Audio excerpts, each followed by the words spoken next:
A healthcare flexible spending account, or FSA, is a smart way to save on medical expenses throughout the year because the money you set aside in that account is pre-tax, so less taxable income. You can set aside up to $2,600 in an FSA each year and pay for eligible medical expenses that are not covered by your health plan, like copays, deductibles, dental work, medications, glasses, contacts, crutches, and basically anything you can find at a drugstore. Not to be confused with a health spending account, or HSA, which has no end-of-year deadline. The money in your FSA must be used by the December 31, unless your employer allows for $500 to roll over into the next calendar year, or a 2-month grace period to use up the funds. So if this is something you set up, check your balance and submit your receipts.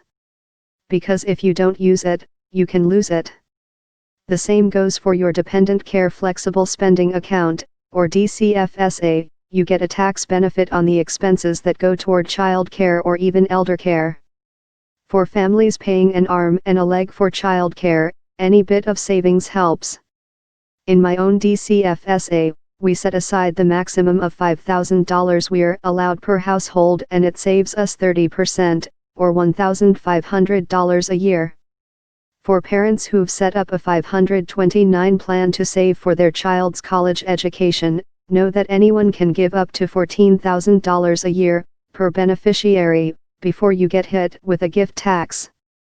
For example, let's say your daughter is the beneficiary of the 529 you set up.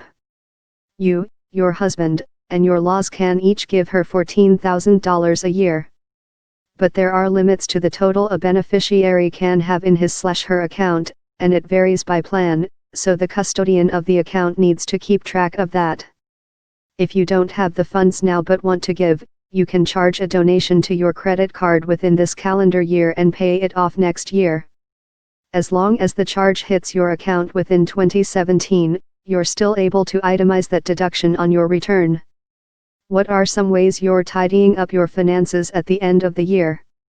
Share them with me on Twitter at Jeannie531 or in the comments below.